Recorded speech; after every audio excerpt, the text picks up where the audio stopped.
BJP में performance के आधार पर मिलेगा टिकट। एक बड़ी जानकारी आपको दे दें, बीजेपी सांसदों को देना होगा कामकाज का रिपोर्ट कार्ड, जिसके बाद ही टिकट मिल पाएगा। ये एक बड़ी खबर, बड़ी जानकारी हम आपको बता रहे हैं, जहां पर सांसदों को क्षेत्र में कराए कामों का ब्यौरा देना होगा।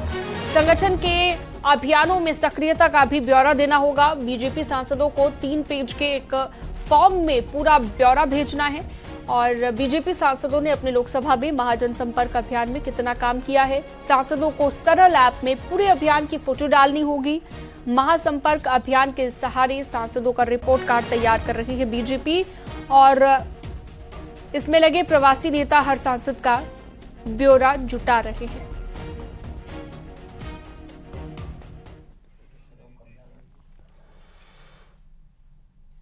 आगे बढ़ते हैं, लखनऊ से अगली खबर। मायावती ने बुलाई बीएसपी की बैठक। लोकसभा चुनाव को लेकर काफी महत्वपूर्ण ये बैठक बताई जा रही है। कल पार्टी कार्यालय पर बैठक होगी।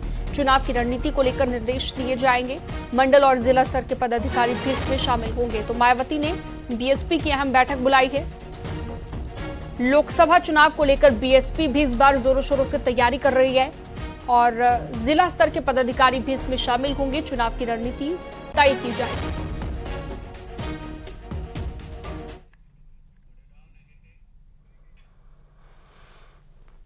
और एक बड़ी खबर उमेश पाल शूटआउट केस से जुड़ी हुई। सूत्रों के हवाले से खबर यह है कि इसमें अतीक के नाबालिग बेटों का नाम है। सबूतों के आधार पर यह नाम शामिल है। सौलत हनीफ के बयान से हुई एंट्री। हत्याकांड की साजिश में इस्तेमाल की गई थी फेस टाइम आईडी और अतीक के बेटे की ये फेस टाइम आईडी थी और उमेश पाल हत्या का अतीक के बेटे ने जश्न भी मनाया था। यह भी खबर सूत्रों के हवाले से मिली है।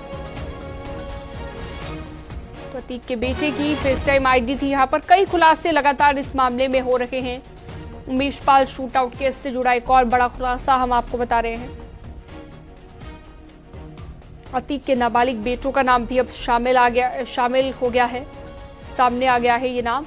और सौलत हनीफ के बयान से अब अतीक के नाबालिग बेटों की भी इस केस में एंट्री हो गई है।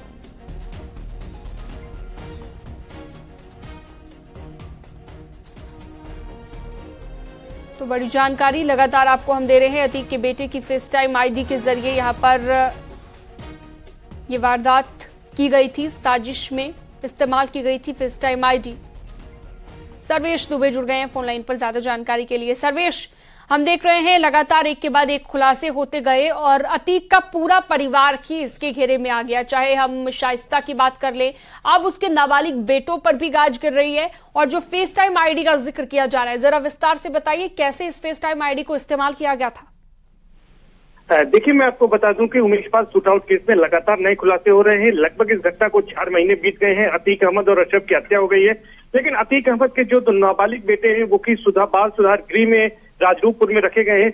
उनका भी कनेक्शन इसमें पहले ही सामने आया था, क्योंकि फेस टाइम आईडी से तमाम जो साजिश रची गई थी उमेश पाल शूटआउट केस की और जो शूटर्स थे वो आपस में बातचीत करते थे।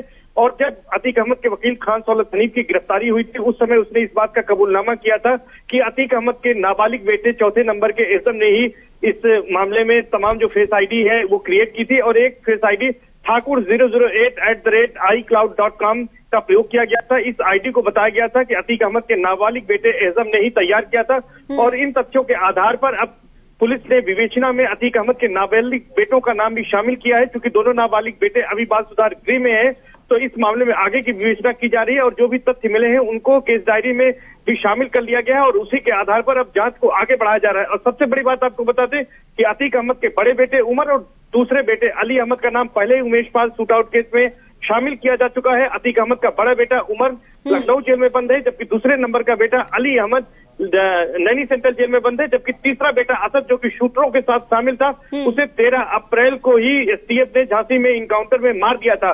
तो ये कह सकते हैं कि अतीक अहमद का पूरा परिवार अब पूरे उमेश पाल शूटआउट केस में फंसा नजर आ रहा है। हालांकि अतीक अहमद की पत्नी शाइस्ता परवीन पिछले 4 महीने से फरार है और उस पर 25,000 का इनाम घोषित है। इसके अलावा 3 जो शूटर थे 5-5 लाख के इनामी, जिसमें बमबाज गुड्डू मुस्लिम, साबिर और अरमान, वो भी फरार है। लेकिन अब इस मामले की जांच तेज हो गई है और जल्द ही दोनों नाबालिग बेटों का भी नाम शामिल कर लेगी पुलिस। जी, बहुत शुक्रिया तमाम जानकारी के लिए सर्वेश दुबे आपका।